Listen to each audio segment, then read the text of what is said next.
Now, if you know the history of the Christ Apostolic Church, from about 1928 to 1930, you will remember that Joseph Babalola was a tractor driver.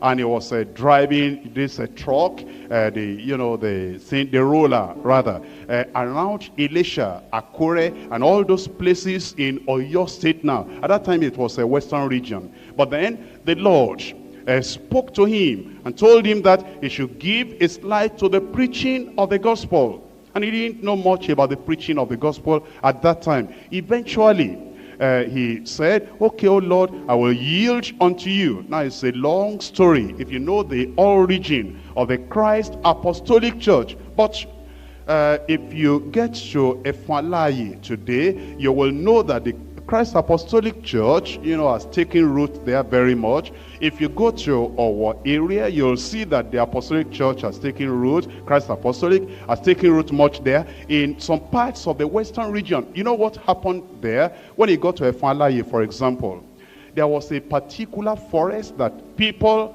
never went. And the king there, the chief there, the kings in those days were powerful. I'm talking about between 1928 and 1932. The kings, the chiefs were very, very powerful. And eventually when he got there, he said he wanted to preach the gospel. Oh, they said, all right, if you want to preach the gospel, they said go to, the place they gave him was that a particular forest, a particular bush there. And there was a snake there in that forest. That if anybody went to that forest, they knew the person will not come back alive. And the people, when they gave him that place, that well, if you want to preach, that's the forest for you. And people warned him, don't go there because there's a snake there. He said, no, there is nothing. And then he got his people. The revival that broke out at Elisha, before that time. And because of the things that had happened, he had trained some people. The Faith Tabernacle, who were in Lagos here at that time many years ago, they invited him. They heard his testimonies. Some of them followed him to Ibadan and followed him to Elisha.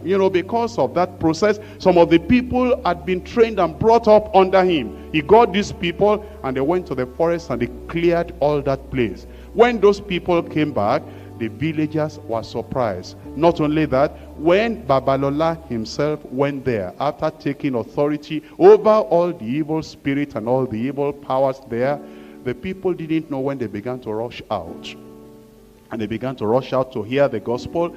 It was the feet of the people that trod upon that big snake. They didn't know when they trod upon that snake, very long and very big and very mighty. And then when they discovered that the snake had died, that they just trod upon the snake and nothing happened to anybody, the king, that is Efalaye king at that time, in the Yoruba language, at that time they called him Agbogun Sile Bomi Yemora.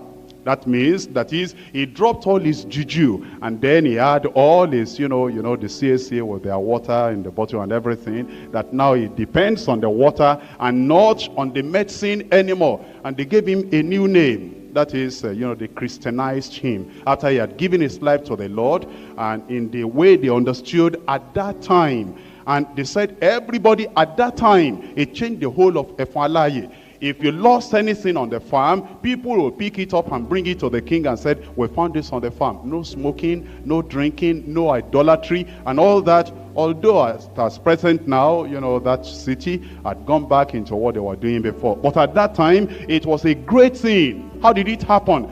Because they broke the influence of the territorial spirit that made everybody enslaved in that community. Today,